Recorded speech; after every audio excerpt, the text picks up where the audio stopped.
Hər birinizə salam, mən Elsəvər Əmirli.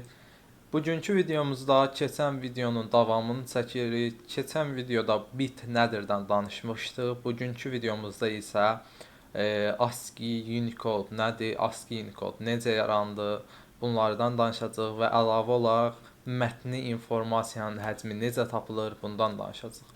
Gəlin başlayaq. Keçən videomuzdan bildiyimiz kimi, keçən videomuzda dedik ki, simvollar kompüterdə 0 və 1-lərlə kodlaşdırılır. Əla.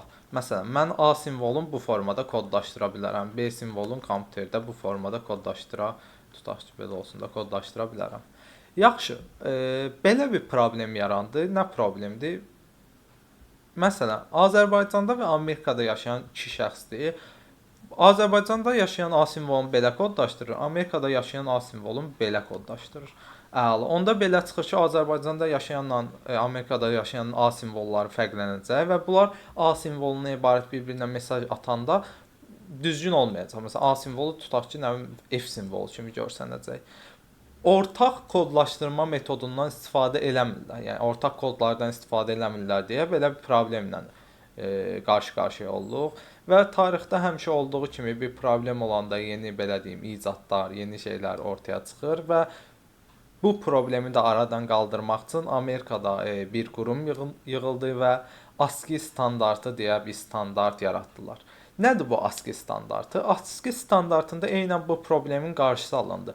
Standart olaraq hər bir simvola bir 8 bitdən ibarət, yəni 8 dənə 0-1-dən ibarət bir kod verdilər.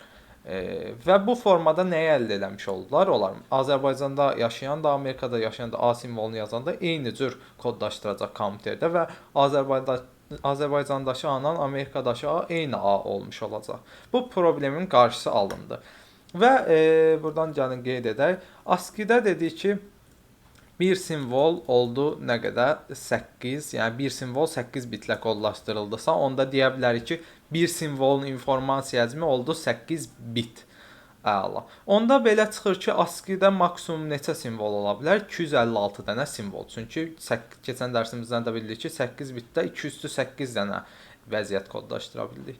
Yaxşı, ASCII-də 2/8, 256 dənə simvol ola bilirsə, bəs dünyada əlifbalar çoxdur. 256-nın içinə hamısı bunlar necə sığdı? Sualı yaranırsa əgər sığmadı. Elə sığmadı deyə yeni bir standart yaratdılar. Bu da oldu biz üçün Unicode standartı. Unicode. Burada isə ilk yaranmış versiyasında Unicode'da bir simvola verirlər 16 bit. Yəni bir simvolun informasiya oldu 16 bit.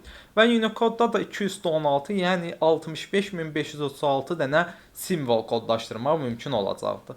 Düzdür, gələcəkdə bu biraz zaman keçəndən sonra yenə bəs etmədi. Unicode-un yeni versiyaları UTF-8, UTF-16, UTF-10 nəsə versiyalandı. Amma abituriyent səviyyəsində biz Unicode-un ilk yaranmış versiyası, yəni 16 bitlik versiyasından danışacağıq. Yəni Unicode deyəndə ağlımıza bir simvolun 16 bit olduğu gəlməlidir. Əla, ASCII bildiyi nədir? Unicode bildiyi nədir? ASCII-də bir simvol 8 bit, Unicode-da isə bir simvol 16 bit oldu. Və belə deyim, əslində indi deyə bilərsiniz, onda Unicode-da 65536 dənə simvol var. Yox, elə bir müəyyən bir simvollar var, qalanlar boş kod kimidir. Hər bir ölkə öz əlifbasını ora daxil edə bilər. Yəni boş yer qalmağını keçən dərsimizdən də bildik ki, bizim üçün heç bir problemi yoxdur. İndi gəlin onda mən ASCII ilə Unicode-un nə olduğunu bildiksə, biz mətni informasiyanın həcmini tapa bilərik. Necə tapa bilərik? Tutaq ki, yazılıb salam ifadəsi və şərtdə və yaxud hardansa bilirəm ki, bu salam ifadəsi ASCII-də kodlaşdırılıb.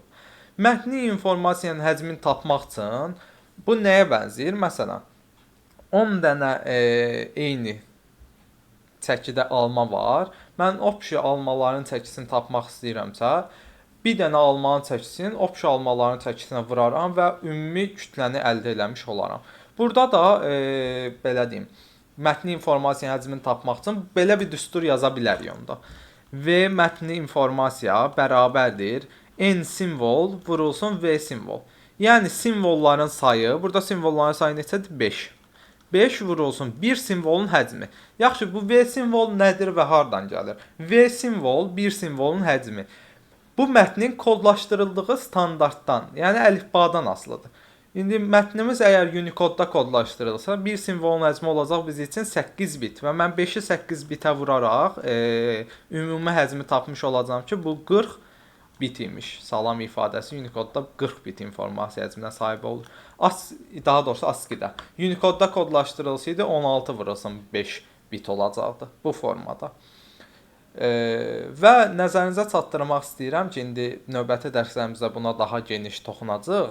Bizə maraqlı olmadı, fikir verin, hansı simvollardan istifadə olunduğu bizə maraqlı olmadı. Bizə maraqlı olan nə oldu? Simvolların sayı və simvolun kodlaşdırıldığı əlifbada bir simvolun neçə bit olduğu. Və xüsusilə vurğulayıram, simvolun kodlaşdırıldığı əlifbada simvol neçə bitdir. Bu çünki növbəti videolarımızda bizə lazım olacaq. İndi hələlik bu hissələri heç silmirəm. Gəlin bu tərəfə. İndi baxın. Əla, mətni informasiya həcmini tapdım. Baxın, bir dənə salam ifadəsi Unicode-da kodlaşdırılan zaman 40 bit oldu. İndi tutaq ki, hər hansı bir kitabdır. Kitab da tutaq ki, 100 dənə səhifəsi olan kitabdır. Və bu kitabda da hər sətirdə çoxdur da, nəsə simvol sayı çoxdur. Nə bilim, 1 milyon dənə simvol var. Bu da mən hər birini 8 bitdən hesablasam, ədəd çox böyük olmuş olur. Bit miqdarını heç mən bəlkə də burada görsək, o dediyimi hesablasaq, onu ədədi oxuyub başa çıxa bilmərəm. Bu belə bir problem var. Əslində bu problem bizə başqa yerdə də belə deyim qarşımıza çıxıb, harda qarşımıza çıxıb. Məsələn, niyə 5000 metrlik yola 5000 metr demirik? 5 kilometr deyilir. Çünki 5000 metr demək bizim üçün biraz çətin olur. Ona görə biz buna nə deyirik? 5 kilometr. Fikir verdinizsə ədədi kiçiltdik, vahidi böyütdük. Metrdən keçdik kilometrə, amma belə deyirəm, ədəd olaraq kiçiltdik. Elədik 5000-i 5. Eyni proses burada da baş verir. Necə baş verir? Burada da informasiya, ölçü vahidləri var. Hansılardır onlar? Biz artıq biti tanıyırıq. Ən kiçik ölçü vahidimizi tanıyırıq. 1 bitdir ən kiçik ölçü vahidi və yəni 0,1. Bitdən sonra gəlir byte. B kimi də yazılır, byte kimi də yazılır. 1 bit 2/3, daha doğrusu 1 byte 2/3 bitə bərabər olub. Əslində bu da bərabər olması səbəbi Unicode-la bağlılığıdır. Unicode-da bir simvolu 8 bitdə kodlaşdırıblar deyə deyiblər ki, daha doğrusu ASCII-də, üzr istəyirəm, ASCII-də. ASCII-də bir simvolu 8 bitdə kodlaşdırıblar deyə, həmçinin deyiblər ki, bir simvolda olsun 1 byte və buradan yola çıxaraq növbəti vahidlərdə öz belə deyim ardıcıllığını qoruyur. Byte-dan sonra bizə gələcək 2 byte. 2 byte. 2 formasında yazıram. Bu olacaq 2/10 byte, 2/13 bit. Nə deməkdir 2 byte? Çoxumuz bunu kilobayt kimi oxuyur, amma bizim buna kilobayt deməyimiz yanlışdır. Yəni elmi xəta olar. Niyə? Çünki kilobayt dediksə buna da 210 byte deyə bilmərik. Çünki kilobayt 1 kilobayt 1000 byte'dır. 1024 byte deyil. Amma mən burada qeyd eləmişəm ki, 1 kübü 210 byte. Və niyə buna biz deyəndə 90% insan buna niyə kilobayt deyir? Bu hardan gəlir bu problem? Əslində bunun oxunuşu, yəni açıq forması 2 byte-dir, yəni kilo binary byte. Bu nə deməkdir? Kilo binary, yəni kilonun biz 210 olduğunu bilirik, binary da, daha doğrusu 10 olduğunu bilirik kilonun. Binary-da onun ikili ədəd olduğunu göstərir. Vahidlər ilk yarananda insanlar iki yerə ayrıldı. Kodlaşdırma ilə məşğul olan insanlar vardı. Bir də belə deyim, yaddaş qurğularını yaradan bir tayfa deyək var idi. Yaddaş qurğularını yaradan tayfalar deyəndə biraz səslə qurum insanlar deyək, topluluq deyək.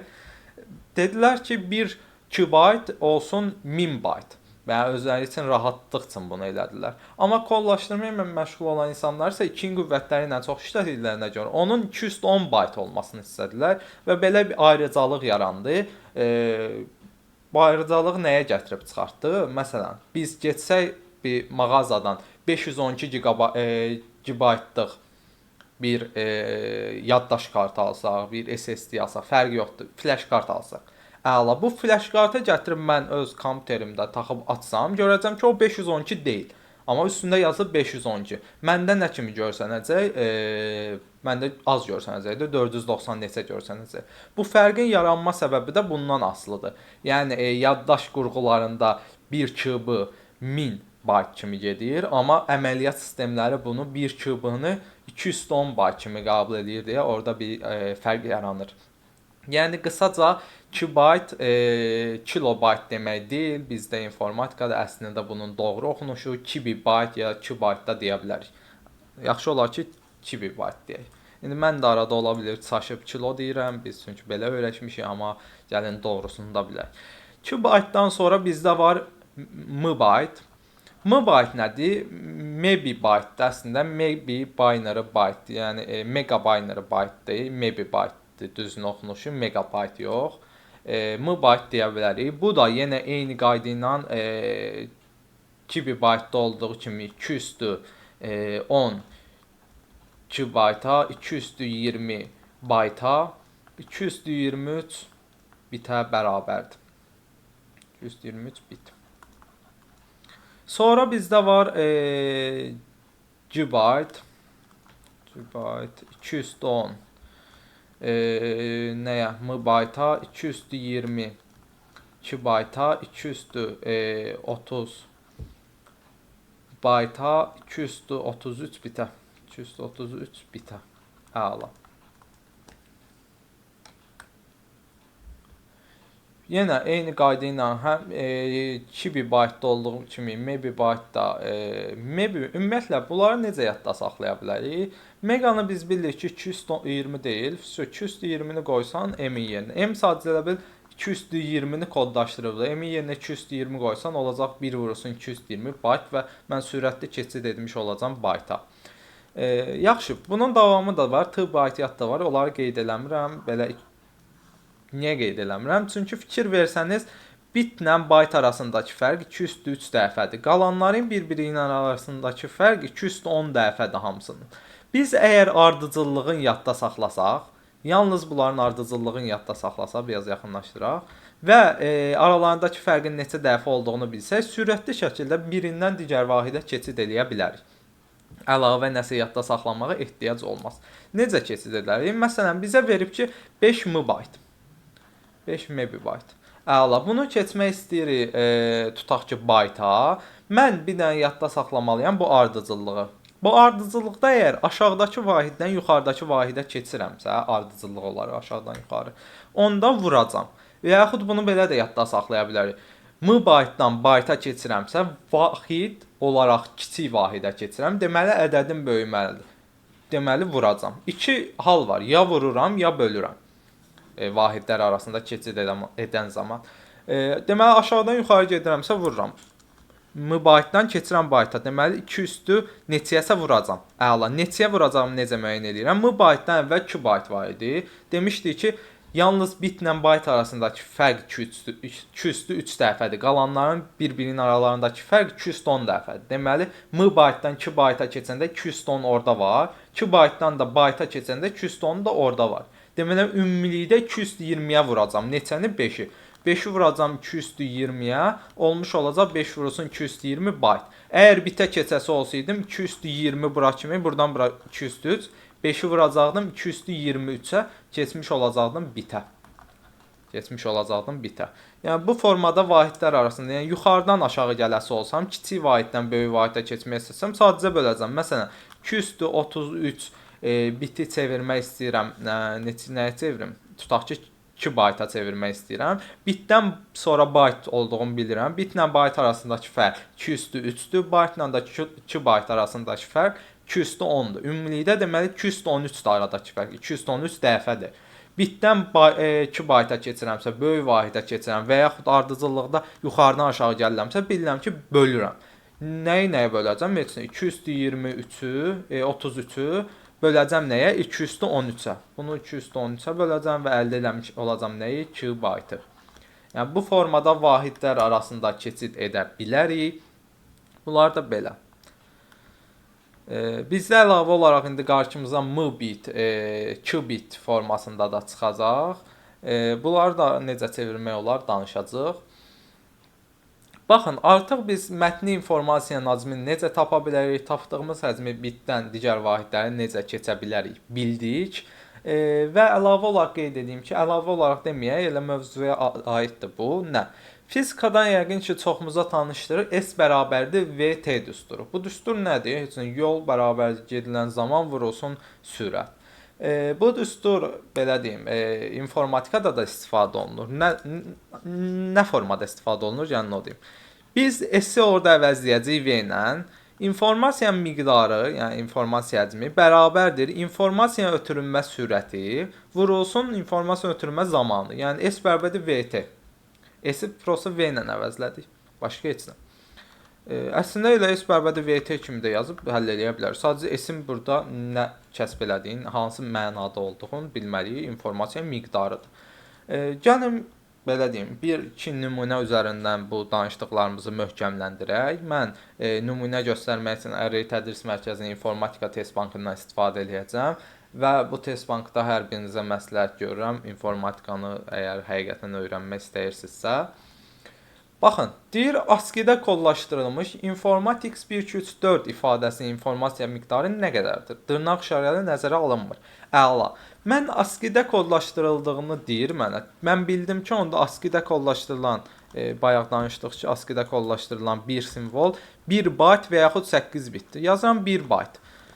Informatics 1-2-3-4 ifadəsində neçə dənə simvol olduğunu tapmalıyam. Dırnaq işarələrini nəzərə almıram. 1, 2, 3, 4, 5, 6, 7, 8, 9, 10, 11, boşluq simvolu 12, 13, 14, 15, 16. 16 dənə simvol var və hər biri 1 byte-dırsa, mətni informasiyanın həcmini necə tapırdım? V mətni bərabərdir n simvol vurulsun V simvolu idi. Yəni simvolların sayı 16 vurulsun bir simvolun həcmi 1 byte. Ümumi nə olacaq? 16 byte və bu da eləyəcək biz üçün B variantı 3-cü sualımızda. Gəlin bu bayaqki S bərabərdir VT söhbətinə də bir dənə nümunə üzərindən baxaq. Görək burada burada aslında aşağıda mən görmüşdüm. Deməli hardaydı o? S bərabərdir VT. Gəlin elə baxaq, burada maraqlı bir sualımız var. Bunun üzərindən baxaq. Deyir Skynet 1 saniyə ərzində 2 byte informasiyanı, 2 byte informasiyanı kompüterə daxil edir. Daxil edilmiş məlumatın hər səhifəsində 48 sətir, hər bir sətirdə ASCII ilə kodlaşdırılan 96 simvol olarsa, Skynet 3 dəqiqədə kompüterə neçə səhifə daxil edər? Baxın, ilk cümlədən bizə Skynerin sürətini deyib. Deyir ki, 1 saniyədə 2 byte informasiyanı kompüterə daxil edir. Yəni, Skynerin sürəti V bərabərdir 2 kübü bölünsün saniyədir. Kübü bölünsün saniyə. Skynerin sürətini bildik. Daxil edilmiş məlumatın hər səhifəsində 48 sətir var. Əla. Səhifəni, belə deyim, burada təsvir etsək, hər səhifədə 48 dənə sətir var. Və hər sətirdə də ASCII ilə kodlaşdırılmış 96 simvol var. Mən ümumi bir səhifədəki simvol sayını tapmaq istəsəm, onda 48-i 96-ya vuraram. Deməli, bir səhifədə ümumi neçə dənə simvol var? 48 vurulsun 96 simvol. Və neçə dənə səhifə olduğunu bilmirəm. Bir səhifədəki simvol sayını vururam ümumi səhifələrin sayına x-a. Ümumi belə deyək, bu sənətdəki simvol sayını tapmışam. Sənətdəki simvol sayını onda bir simvolun həcminə vursam, ümumi sənədin həcmini tapmış olaram. Və ASCII-də kodlaşdırıldığına görə onda mən bilirəm ki, hər bir simvolum 1 byte-dır. Mən ümumi həcmi tapdım. 48 vur 96 vur x vurulsun 1 byte. Gəlin bunu biraz sadələşdirək. Necə sadələşdirəcəm? 2-ci qüvvətdə. Baxın, informatikada çalışacaq ki, hər şeyi 2-ci qüvvətləri ilə ifadə edək. 48-i yazacağam 3 vurulsun 2 üstü 4 kimi, yəni 48 3 vurulsun 16 kimi. 96 yazacağam 3 vurulsun 2 üstü 5 kimi, 3 vurulsun 32 kimi. X yerində 1 byte yerində. Əla. Bunu da biraz sadələşdirəsi olsaq, 3 vurulsun 9, 2 üstü 4 vur 2 üstü 5, 2 üstü 9. Bir də vurdu bunlara getdi, byte-a da yazdım yerinə. 9 vurulsun 2 üstü 9 byte-dir informasiyamın həcmi. S. V də var əlimdə 2 byte böl saniyədir. T-ni də verib 3 dəqiqə, yəni bura yaza bilərəm 180 saniyə. 180 saniyə. Əla. S var, V var, T var. S bərabərdir VT düsturundan istifadə edərək, onda mən buradakı x-i burada qeyd eləməyi unutmuşuq, x vurulsundur. Buradakı x-i müəyyən edə bilərəm. Gəlirəm, yazıram. X vurulsun 9, vur 2 üstü 9 byte bərabərdir 180 saniyə. Vurulsun 2 2 byte böl saniyə, 2 böl saniyə. Buradan gəlin belə ixtisarlarımızı aparaq. İxtisarlarımızı aparırıq, saniyələr getdi. Baxın, sol tərəf byte-landır, sağ tərəf 2 byte-landır. Biz bunları bir-birinə x-i tapmaq istəyiriksə ixtisar aparmalıyıq. Fərqli vahidləri bir-birinə ixtisar apara bilmərəm. Onda vahidləri eyniləşdirməliyəm.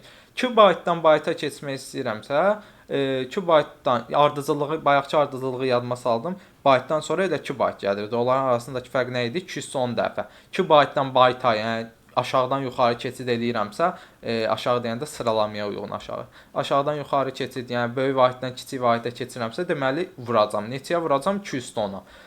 Onda mən sağ tərəfi, sol tərəfi olduğu kimi saxlasam, 9 vurulsun 209 byte.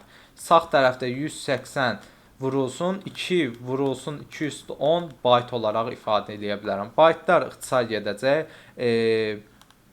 Deməli 9 ilə 180 ixtisar getsə qalacaq nə? 20. 209 ilə 210 getdi. Burada da qaldı 2. 2 vur 2 4. 4 vurulsun 20 olacaq x bərabər x. Ay getdi, sürüşdü. X-imiz olacaq neçə? 80. Deməli 80 səhifəsini kompüterə daxil edər. Cavabım olacaq 37-ci sual üçün Y variantı. Baxın, S bərabərdir VT düsturunda burada bu formada belə deyim istifadə edə bilirik. Gəlin qaydaq Word-ümüzə. Biz bu dərsdə nə öyrəndik? ASCII-də bir simvol nə qədərdir, Unicode-da nə qədərdir və vahidlər hansılardır? Burada qeyd edə bilərik ki, Unicode-da da bir simvol 2 byte-dır. Bayaq öyrəndik artıq bitdən byte-a keçməyi. Yəni 8-ə bölürəm, 2 üstü 3-ə bölürəm.